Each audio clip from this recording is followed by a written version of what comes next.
நீங்கள் பார்த்து கொண்டிருப்பது உங்கள் ஜாஷுவா டிவி. சகல ஜனங்களுக்கும் நற்செய்தி.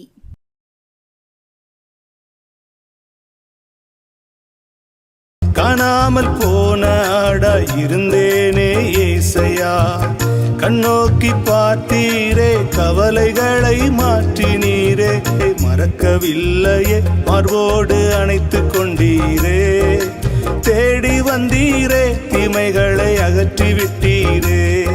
Praise the Lord. ஆண்டவராகிய இயேசு கிறிஸ்துவின் நாமத்தினாலே உங்களை பார்ப்பதில் மிகுந்த மகிழ்ச்சி அடைகிறேன். நீங்கள் எப்படி இருக்கீங்க? சந்தோஷமாக இருப்பீங்கன்னு ஆண்டவருக்குள்ளே நம்புகிறேன். கடந்த நிகழ்ச்சி உங்களுக்கு மிகுந்த பிரயோஜனமாக இருந்திருக்கும் என்று நான் கர்த்தருக்குள்ளே நம்புகிறேன். இந்த நிகழ்ச்சியின் வாயிலாகவும் கர்த்தர் நிச்சயமாக எங்களோடு கூட அவர் பேசுவார்.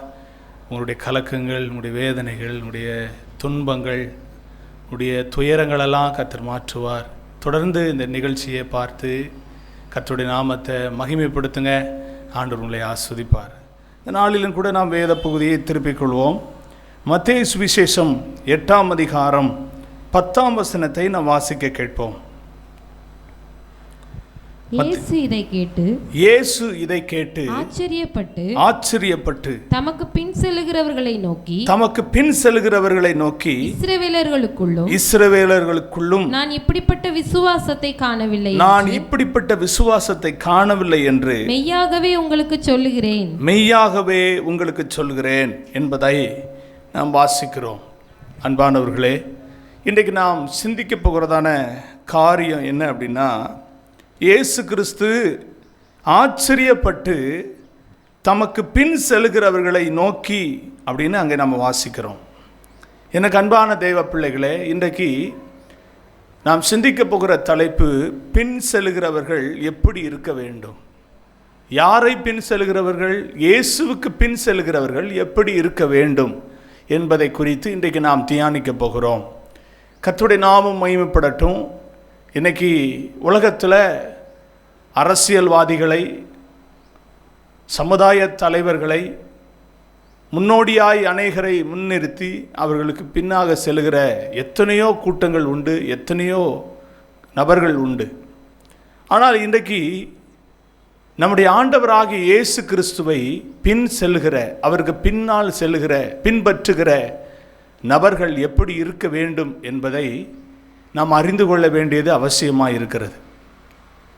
ஒரு தலைவனை பின்பற்றுகிறவர்கள் நிச்சயமாக அந்த தலைவனுக்குரிய சுபாவங்களை அறிந்திருப்பார்கள், அந்த தலைவனுடைய உள் உணர்வை அறிந்திருப்பார்கள், அந்த தலைவருடைய விருப்பங்களை சரியாக புரிந்திருப்பார்கள். இது பிடிக்கும், இது பிடிக்காது என்பதை நன்கு அறிந்தவர்களாய் இருப்பார்கள். அன்பானவர்களே, இன்றைக்கு நாம் ஆண்டவராகிய இயேசு கிறிஸ்துவை பின்பற்றக்கூடியவர்களாக நாம் இருப்போமானால் நாம் எப்படி இருக்க வேண்டும் என்பது மிக அவசியமான ஒன்றாக இருக்கிறது. கர்த்தருடைய நாமம் மகிமைப்படட்டும். இங்கே வாசிக்கும்போது பின் செல்லுகிறவர்களை நோக்கி இஸ்ரவேலுக்குள்ளும் நான் இப்படிப்பட்ட விசுவாசத்தை காணவில்லை என்று மெய்யாகவே உங்களுக்கு சொல்கிறேன் அப்படின்னு ஆண்டவர் சொல்கிறார். அப்போ இயேசுவை பின்பற்றுகிறவர்களுக்குள் இருக்க வேண்டிய காரியம் என்ன அப்படின்னா விசுவாசம். இயேசுவுக்கு பின் செல்லுகிறவர்களுக்குள் பிரதானமாக இருக்க வேண்டிய ஒரு காரியம் என்ன அப்படின்னா விசுவாசம்.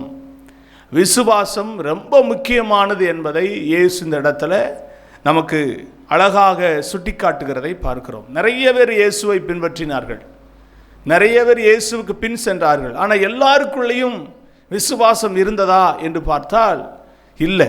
ஆகவே தான் இந்த இடத்துல ஆண்டவர் சொல்கிறாரு, இஸ்ரவேலுக்குள்ளும் நான் இப்படிப்பட்ட விசுவாசத்தை என்ன செய்யலை, பார்க்கலை அப்படின்னு சொல்கிறார்.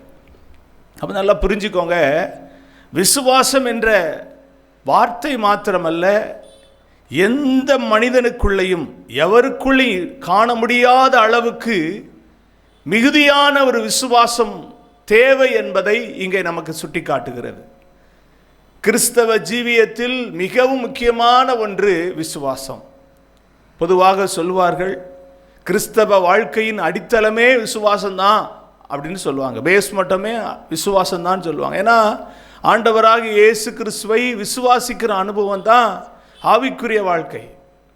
உலகத்தில் பலருக்கு பல நம்பிக்கை இருக்கிறது, பலவிதமான முறைகளில் நம்புகிறார்கள். பார்த்து நம்புகிறார்கள், பாராமல் நம்பக்கூடியவர்கள் மிகவும் குறைவானவர்கள்.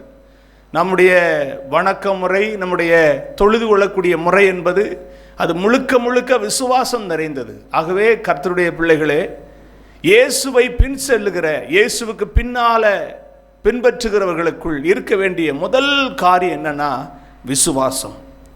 அது எப்படிப்பட்ட விசுவாசம் நமக்கு தேவை? எவருக்குள்ளேயும் காண முடியாத அளவுக்கு இயேசுவை ஆச்சரியப்படுத்தக்கூடிய ஒரு விசுவாசம் மிகவும் அவசியமானதாக இருக்கிறது. ஆண்டுடைய நாமத்துக்கு மகிமை உண்டாகட்டும். அப்படி என்ன இந்த இடத்தில் இயேசு விசுவாசத்தை குறித்து ஆச்சரியப்பட்டார்? இந்த மனிதனுக்குள் இருந்த விசுவாசம் எப்பேற்பட்டது என்பதை இந்த பகுதிகளில் நாம் வாசித்து பார்ப்போமானால் அங்கே அழகாக சொல்லப்பட்டிருக்கிறது. 8ஆம் வசனத்தை வாசிப்போம். நூற்றுக்கு அதிபதி பிரதியுத்தரமாக, ஆண்டவரே, நீர் என் வீட்டுக்குள் பிரவேசிக்க நான் பாத்திரன் அல்ல. ஒரு வார்த்தை மாத்திரம் சொல்லும், அப்பொழுது என் வேலைக்காரன் சொஸ்தமாவான் என்று அங்கே சொல்லப்பட்டிருக்கிறது. ஒரு 100க்கு அதிபதி, 100 பேருக்கு அதிபதியாயிருக்கிற ஒரு அதிகாரி தன்னுடைய வேலைக்காரன் சுகமில்லாமல் இருக்கிறத கண்டு ஆத்திரமடைந்து அனுதாபப்பட்டு பரிதாபத்தோடு பரிவோடு கூட இயேசு கிறிஸ்துவினிடத்தில் நேரடியாக அல்ல, இன்னொரு வேலைக்காரனை அனுப்பி அவர் சொன்ன காரியம் மிகவும் ஆச்சரியமான ஒன்று. என்ன அவர் சொல்றார் பாருங்க, என் வீட்டுக்குள் நீங்க வந்து பிரவேசிக்க நான் பாத்திரன் கிடையாது. நான் ஒரு 100 பேருக்கு அதிகாரியா இருக்கலாம்.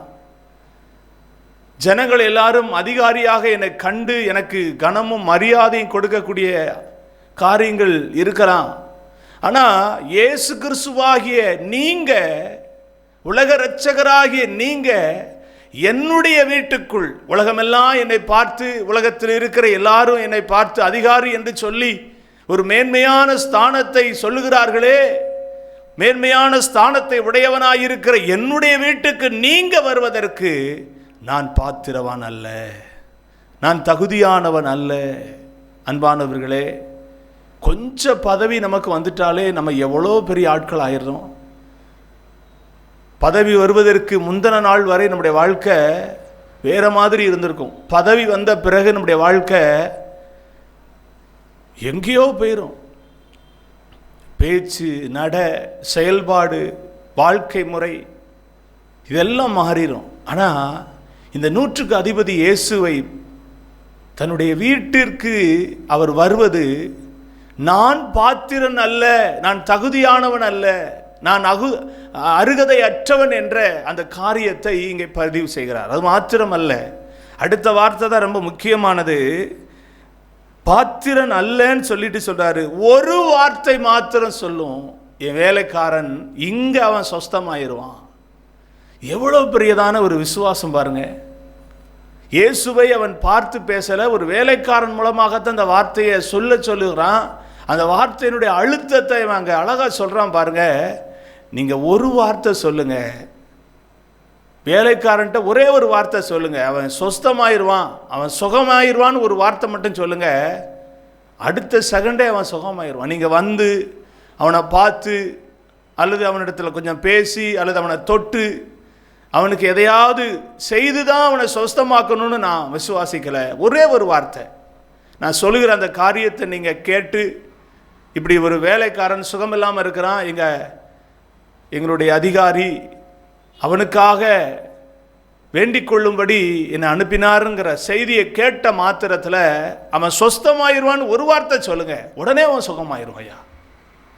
எவ்வளோ பெரிய விசுவாசம் பாருங்க. இன்னைக்கு நமக்குள்ள அந்த விசுவாசம் இருக்கா? இயேசுவை பின்பற்றக்கூடியவர்களாக இருக்கிற நமக்குள்ள அப்படிப்பட்ட விசுவாசம் இருக்கா? விசுவாசத்தில் பல விதங்களில் நம்ம தோற்று போயிருக்கிறோமே.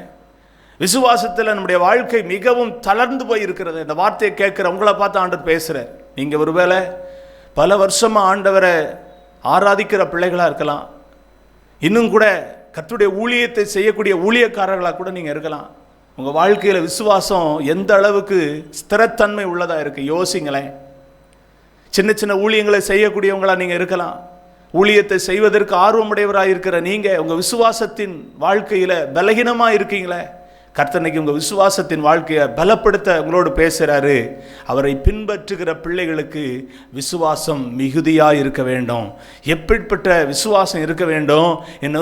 இந்த 100க்கு அதிபதி சொல்கிறான் பாருங்க, நீர் ஒரு வார்த்தை சொன்னால் போதும் என் வேலைக்காரன் சொஸ்தமாயிருவான். ஒரே வார்த்தை, அவன் சுகமாயிருவான்னு சொன்னால் போதும், அவன் இங்கே சுகமாயிருவான் அப்படின்னு அவர் சொல்லி அனுப்புகிறார். இயேசு இந்த வார்த்தையை கேட்ட மாத்திரத்தில் அவர் சொல்கிறாரு, நான் இவ்வளோ நாள் வரைக்கும் உங்களோட சஞ்சரித்து எத்தனையோ நபர்களை பார்த்தேன், எத்தனையோ பேர் எனக்கு பின்னால் வந்தாங்க, என்னை பின்பற்றுறவங்க வந்தாங்க. ஆனால் அவங்க எல்லாரை விட இந்த 100க்கு அதிபதியினுடைய விசுவாசம் மெய்சிலிர்க்க வைக்கிறது, ஆச்சரியப்பட வைக்கிறது. இப்படிப்பட்ட விசுவாசத்தை நான் பார்க்கல அப்படின்னு சொல்லி இயேசுவே தன்னுடைய வார்த்தையை அவர்களுக்கு முன்பதாக பதிவு செய்ததை நாம் இங்கு பார்க்கிறோம். எனக்கு அன்பான தெய்வ பிள்ளையே, இந்த வார்த்தையை கேட்குறவங்க வாழ்க்கையில் ஆண்டவர் திட்டமாக பேசுகிறாரு. உங்களை பார்த்து ஆண்டவர் ஆச்சரியப்படக்கூடிய அளவுக்கு உங்கள் விசுவாசத்தில் நீங்கள் வளர்ந்துருக்கீங்களா? உங்களை பார்த்து ஆண்டவர் ஆச்சரியப்பட்டு சொல்லக்கூடிய அளவுக்கு உங்கள் விசுவாசத்தில் நீங்கள் வளர்ந்துருக்கீங்களா? யோசிங்க.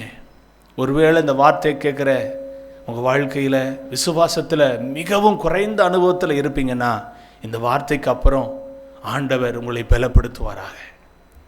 உங்கள் விசுவாச பாதையில் உங்களை ஆண்டவர் கரம் பிடிக்கிறார் என்ற அந்த புதிய நம்பிக்கையும் புதிய விசுவாசமும் உங்கள் இருதயத்தை ஆளுகை செய்வதாக. கர்த்தர் நல்லவர். குடும்பத்தில் பலவிதமான தேவை, பலவிதமான போராட்டம், பலவிதமான பிரச்சனை, கொடூரமான வியாதி, நான் என்ன செய்கிறதுன்னு தெரியலையேன்னு சொல்லி நித்தமும் கண்ணீர் வடித்து கொண்டிருக்கிற உங்களை பார்த்து ஆண்டவர் பேசுகிறார். குடும்பத்தை எப்படி நிர்வகிக்கிறதுன்னு தெரியாமல் கலங்கி கொண்டிருக்கிற அன்பான மகனே, உங்களை பார்த்து ஆண்டவர் பேசுகிறாரு. பயப்படாதீங்க, கர்த்தர் உங்கள் கூட இருக்கிறார். அவர் உங்களுக்கு உதவி செய்வார். அவரை நீங்கள் நம்புங்க. அவர் மேலே உங்களுடைய பாரங்களை வைங்க. மனுஷன்கிட்ட போய் சொல்லுவதை விட கர்த்தரிடத்தில் இருதயம் திறந்து பேசுங்க. நான் உங்களை விட நான் வேற யாரையும் நம்பலப்பா, நான் உங்களை தான் நம்புகிறேன் ஆண்டவரே, என்னை நீங்கள் கரம் பிடிச்சுக்கோங்க, என்னுடைய வாழ்க்கையை நீங்கள் நடத்தி செல்லுங்க, என் வாழ்க்கையின் முழு பங்காளரா முழு பொறுப்பாளரா உங்களைத்தான் நான் வச்சிருக்கிற ஆண்டவரே, என்னை வெக்கப்பட்டு போக விட்டுறாதிருங்க ஆண்டவரேன்னு சொல்லி தேவனை அண்டிக் கொள்ளுங்க, பற்றி கொள்ளுங்க. அவரிடத்துல மட்டும் உடைய காரியத்தை தெரியப்படுத்தி நிச்சயமா ஆண்டவர் என்னை நடத்துவார், நிச்சயமா ஆண்டவர் எனக்கு போதுமானவராக இருப்பார்னு சொல்லி விசுவாசத்தில் உறுதியாக அறிக்கையிட்டு தேவ சமூகத்தில் ஜெபிங்க. கர்த்தர் உங்களுக்கு உதவி செய்வார். உங்கள் விசுவாசத்தை உறுதிப்படுத்துங்க. தளர்ந்து போன அனுபவங்களை ஆண்டவர்கிட்ட சொல்லுங்க, ஆண்டவரே என் விசுவாசத்தில் ஒரு உறுதி வரட்டும்பா. நிச்சயமாக உங்கள் விசுவாசத்தை கர்த்தர் கனப்படுத்துவார். ஆண்டவருடைய நாமத்துக்கு மகிமை உண்டாகட்டும். இந்த 100க்கு அதிபதியினுடைய இந்த விசுவாசத்தை ஆண்டவர் கேட்டு அவர் ஆச்சரியப்பட்டு சொல்கிறாரு, மெய்யாகவே இப்படிப்பட்ட ஒரு மனுஷனை நான் பார்க்கலப்பா அப்படின்னு ஆண்டவர் சொல்கிறார். நீங்கள் வேதத்தில் விசுவாசத்தை குறித்து பார்க்கும்போது விசுவாசத்தினுடைய காரியங்கள் நிறைய சொல்லப்பட்டிருக்கிறது. சில நபர்களை குறித்து வேதத்தில் நாம் வாசிக்கிறோம். மார்க்கு 9ஆம் அதிகாரம், அடுத்த அதிகாரத்தை நீங்கள் திருப்பிக் கொள்வீங்கன்னா 22ஆம் வசனத்தை வாசிக்கும்போது இயேசு ஒரு மகளை பார்த்து சொல்கிறாரு. இயேசு திரும்பி அவளை பார்த்து, மகளே திடன்கொள், உன் விசுவாசம் உன்னை ரட்சித்தது என்றார். அந்நேரம் முதல் அந்த ஸ்திரீ என்ன செய்தானா, சொஸ்தமானாள் என்று வாசிக்கிறோம். 12 வருடமாய் பெரும்பாடுள்ள ஒரு ஸ்திரீ. உண்மையாகவே இப்படிப்பட்ட நிலைமையில் இருக்கிற அருமையான பெண்கள் சகோதரிமார்களுக்கு நான் சொல்கிறேன், மருந்து மாத்திரையினால் முடியாத இந்த காரியத்துக்கு முற்றுப்புள்ளி வைக்க நான் என்ன செய்கிறதுன்னு தவித்து கொண்டிருக்கிற உங்களை பார்த்தா நான் பேசுகிறேன். உங்களுடைய பிரச்சனைக்கு இயேசு ஒருவரே தீர்வு. பல லட்சங்களை செலவு பண்ணிட்டேன், எனக்கு தீர்வே இல்லை அப்படின்னு புலம்பி அழுது கொண்டிருக்கிற உங்களை பார்த்தா ஆண்டவர் பேசுகிறார். இந்த வேதத்தில் சொல்லப்பட்டிருக்கிற இந்த சம்பவத்தில் ஒரு சகோதரிக்கு இயேசு சொல்கிறாரு, மகளே திடன்கொள், உன் விசுவாசம் உன்னை ரட்சித்தது.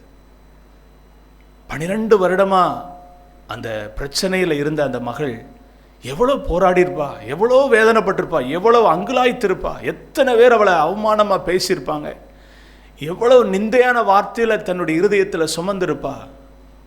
எல்லாரும் அவளை ரொம்ப கேவலமாக, ரொம்ப அற்பமாக நினைத்த ஒரு நாட்களில் அவளுக்குள்ள ஒரு விசுவாசம் தோன்றினது. இயேசுவினுடைய வஸ்திரத்தை நான் தொடுவேன், இயேசுவின் வஸ்திரத்தை நான் தொடுவேன், நிச்சயமாக நான் சுகமாவேன்னு சொல்லி அவளுக்குள்ள ஒரு விசுவாசம் எழும்பினது. இந்த வார்த்தையை கேட்குற உங்களை பார்த்து ஆண்டவர் பேசுகிறாரு. இன்றைக்கே உங்களை ஒப்பு கொடுங்க. ஆண்டவரே, இந்த பிரச்சனையில் இருக்கிறனா, இந்த பலவீனத்தில் இருக்கிறனா, இந்த கொடுமையான வியாதியில் இருக்கிறனா, இப்பேற்பட்ட ஒரு கொடிய வியாதியில் அகப்பட்டிருக்கிறனா, நான் விசுவாசிக்கிறேன். இன்னைக்கு தேவ சமூகத்தில் முழங்கால் படிட்டு என்னை முழுவதும் ஒப்பு கொடுத்து கர்த்தர் என்னை விடுவிப்பார்னு சொல்லி நான் முழுவதும் ஆண்டவர் மேலே விசுவாசம் வைத்து நான் ஜெபிப்பேன். இன்னைக்கு ஆண்டவர் என்னை சுகப்படுத்துவார்னு சொல்லி நீங்கள் நம்பி விசுவாசித்து ஜெபிப்பீங்கன்னா நிச்சயமாக ஆண்டவர் உங்களுக்கு விடுதலை கொடுப்பார். அடுத்த நிகழ்ச்சியில் ஸ்தோத்திரம், உங்கள் சாட்சியை நான் சொல்லக்கூடிய அளவுக்கு கர்த்தர் பெரிய காரியங்களை செய்ய வல்லவராக இருக்கிறார். கலங்காதீங்க, மனுஷனை கொண்டு பயப்படாதீங்க. மருந்து மாத்திரையை சாப்பிட்டுட்டு விடுதலை இல்லையேன்னு சொல்லி வாழ்க்கை முடிஞ்சிச்சுன்னு நினைக்காதீங்க. உங்களுக்கு தீர்வு இயேசு ஒருவர் தான். நீங்கள் குறைந்த நாட்களில் மடிந்து போவது தேவ சித்தம் அல்ல. அவமானப்பட்டு நிந்தையில இந்த வியாதியோடு மரித்து போவது தேவ சித்தம் அல்ல. ஆசீர்வாதமா இருக்கக்கூடிய நாட்கள் உங்களுக்கு ஆண்டவர் வச்சிருக்கிறாரு. உங்க விசுவாசத்தை நீங்க திடப்படுத்தி, உங்க விசுவாசத்தை நீங்க தேவ சமூகத்துக்கு நேராக திருப்புவீங்கன்னா நிச்சயமா உங்களுக்கு ஒரு சுகவாழ்வு உண்டு. இந்த மகளை பார்த்து ஆண்டவர் சொல்றார், மகளே திடன்கொள், நீ திடனற்று போயிருக்கிறல, திடன்கொள், உன் விசுவாசம் உன்னை ரட்சித்ததுன்னு. ஆண்டவருடைய நாமத்துக்கு மகிமை உண்டாகட்டும். மார்க்கு சுவிசேஷம் 9ஆம் அதிகாரம் 24 வாசிக்கும் போது அங்கே சொல்லப்பட்டிருக்கு, உடனே பிள்ளையின் தகப்பன், விசுவாசிக்கிறேன் ஆண்டவரே, விசுவாசிக்கிற ஆண்டவரே, என் அவிசுவாசம் நீங்கும்படி உதவி, என் அவிசுவாசம் நீங்கும்படி எனக்கு என்ன செய்யுங்க, உதவி செய்யும். இன்னைக்கு ஆண்டவர்கிட்ட நீங்க கேட்கணும், ஆண்டவரே என் கூட நீங்க பேசுறீங்க, ஆனா எனக்குள்ள அவிசுவாசம் இருக்கு அப்படின்னு நீங்க ஒருவேளை உணர்வீங்கன்னா இப்போ இந்த இடத்துல இந்த வார்த்தையை கேட்கும் போதே கண்ணை மூடி ஆண்டவர்கிட்ட சொல்லுங்க, ஆண்டவரே எனக்குள்ள அவிசுவாசம் இருக்கு, அது என்னை விட்டு நீங்கும்படி எனக்கு உதவி செய்யுங்கன்னு சொல்லி நீங்க ஜெபிப்பீங்கன்னா நிச்சயமா உங்களுக்குள்ள அவிசுவாசத்தை கர்த்தர் எடுத்து போட்டுட்டு விசுவாசத்தை கர்த்தர் தருவார். அது மாத்திரமல்ல, யாக்கோபு 2:20 வாசிக்கும் போது அங்கே சொல்லப்பட்டிருக்கு, கிரியை இல்லாத விசுவாசம் எப்படிப்பட்டதான், செத்ததுன்னு சொல்லப்பட்டிருக்கு. ஆண்டவர்கிட்ட கேட்கணும், ஆண்டவரே நான் விசுவாசிக்கிறேன்னு சொல்லிட்டு அமைதியில் உட்கார்ந்துட்டு இருக்கக்கூடாது, நான் கிரியையில் அதை நான் வெளிப்படுத்தணும், ஜெபிக்கணும், விசுவாசத்தோட நான் அதை செயல்படுத்தணும். விசுவாசம் விசுவாசம்னு வார்த்தையில் மட்டும் சொல்லிட்டு கம்முன்னு உட்கார்ந்துட்டு இருக்கக்கூடாது, செயல்படுத்தணும். இந்த ஸ்திரீ விசுவாசம் நினைச்சிட்டு அப்படியே உட்காரல, இயேசுவின் வஸ்திரத்தை போய் தொட்டா. 100க்கு அதிபதி நான் விசுவாசிக்கிறேன்னு சொல்லிட்டு வீட்டில் உட்கார்ந்துக்கிட்டு இருக்கல, ஒரு வேலைக்காரன்ட்ட சொல்லி அனுப்பி விடுறான். நிச்சயமா ஆண்டவர் செய்வாருங்கிற அந்த கிரியையில இறங்குறான். இன்னைக்கு இந்த வார்த்தையை கேட்குறவங்க வாழ்க்கையில இயேசுவை பின்பற்றுகிறவங்களா இருப்பீங்கன்னா, ஒருவேளை அந்த வார்த்தையை கேட்குற நீங்க இயேசுவுக்கு உங்களுக்கு சம்பந்தமே இல்லை அப்படின்னு ஒருவேளை நீங்க பல தேவனை அறியாத பிள்ளைகள் இந்த நிகழ்ச்சியை பார்க்குறீங்க, ரொம்ப நான் சந்தோஷப்படுறேன். கடந்த நாட்களில் ஒருத்தங்க ஃபோன் பண்ணி சொன்னாங்க, ரொம்ப சந்தோஷமா இருந்துச்சு, உங்களையும் கர்த்தர் நேசிக்கிறார், உங்கள் வாழ்க்கையிலையும் ஆண்டவர் நிச்சயமாக அற்புதத்தை செய்வார். நீங்கள் வார்த்தையை கேட்குறீங்கனாலே நீங்களும் இயேசுவை பின்பற்றுறவங்க தான், நான் விசுவாசிக்கிறேன். ஆமேன்னு சொல்லுங்கள், அல்லேலூயா. அப்போ உங்கள் வாழ்க்கையில் விசுவாசம் தான் ரொம்ப முக்கியம். இயேசு கிறிஸ்து ஆச்சரியப்படக்கூடிய அளவுக்கு உங்கள் விசுவாசம் பெருகட்டும், வளரட்டும். ஆண்டவர் உங்களை ஆஸ்வதிப்பார். கண்களை முடிச்சு வைப்போமா? நேசிக்கிற நல்ல ஆண்டவரே, இயேசுவின் நாமத்தினால் உடைய சமூகத்தில் வருகிறேன். இந்த செய்தியை கேட்டு இந்த சமூகத்தில் அர்ப்பணிக்கிற நம்முடைய பிள்ளைகள் ஒவ்வொருவருக்காக ஜெபிக்கிற அப்படி கண்ணீர், கவலை, வேதனை, துக்கம், துயரம், ஆண்டவரே இருதயத்தில் காணப்படுகிற புலம்பலுக்கெல்லாம் இன்னைக்கு ஒரு முடிவை கர்த்தர் உண்டு பண்ணும்படி இயேசுவை பின்பற்றுகிறவர்களுக்குள்ள விசுவாசம் நிச்சயமாக தேவைங்கிறத இன்றைக்கி பேசியிருக்கீங்க. விசுவாசத்தில் நம்முடைய பிள்ளைகள் வளரட்டும், விசுவாசத்தில் நம்முடைய பிள்ளைகள் விருத்தி அடையட்டும், அவிசுவாசங்கள் நீங்கட்டும். ஆண்டவரே கிரியை இல்லாத செத்த விசுவாசங்கள் வேண்டாம், கிரியை உள்ள விசுவாசத்தை நம்முடைய பிள்ளைகளுக்கு தாங்க. கர்த்தர் ஆசீர்வதிங்க. என்ன நோக்கத்துக்காக இந்த வார்த்தையை இந்த அடியான கொண்டு நம்முடைய பிள்ளைகளோடு பேச வைத்தீரோ அந்த நோக்கம் நிறைவேறட்டும். சகல துதி கன மகிமையெல்லாம் உமக்கே செலுத்துகிறேன். இயேசுவின் நாமத்தில் ஜெபிக்கிறேன் ஜீவனுள்ள நல்ல பிதாவே, ஆமென். கர்த்தர் உங்களை ஆஸ்வதிப்பாராக. இந்த நிகழ்ச்சியை தொடர்ந்து பார்த்து ஆண்டோடைய நாமத்தை மேம்படுத்துங்க, அநேகருக்கு அறிமுகம் செய்யுங்க. எங்களுக்காக ஊழியங்களுக்காக ஜெபம் பண்ணுங்க. நாங்கள் கருவந்தாவில் தான் மக்னாயிம் சபை, நாங்கள் கர்த்தரை ஆராதிக்கிறோம். ஒருவேளை இயேசுவை அறியாதவங்க எங்களோடு சேர்ந்து ஆராதிக்க விரும்புவீங்கன்னா ஸ்க்ரீனில் தெரிகிற நம்பருக்கு எங்களை தொடர்பு கொள்ளுங்க. நாங்கள் உங்களை ஸ்தோத்திரம் எங்களோடு சேர்ந்து ஆராதிக்க உங்களை அன்போடு கூட அழைக்கிறோம். நாம் சேர்ந்து கர்த்தரை ஆராதிப்போம். உங்கள் பிரச்சனைகளை ஆண்டவர் நிச்சயமாக மாற்றுவார், உங்களுக்கு அற்புதம் செய்வார். வாருங்கள், நாம் எல்லாரும் சேர்ந்து கர்த்தரை ஆராதிப்போம். அடுத்த நிகழ்ச்சியில் உங்களை பார்க்கும் வரை கர்த்தருடைய கிருபை, இரக்கம், சமாதானம் உங்களோடு கூட இருப்பதாக. God bless you. ஆமென். காணாமல் போன ஆடா இருந்தேனே ஏசையா, கண்ணோக்கி பார்த்தீரே கவலைகளை மாற்றினீரே, கண்ணோக்கி பார்த்தீரே கவலைகளை மாற்றினீரே, மறக்கவில்லையே மார்போடு அணைத்து கொண்டீரே, தேடி வந்தீரே தீமைகளை அகற்றி விட்டீரே.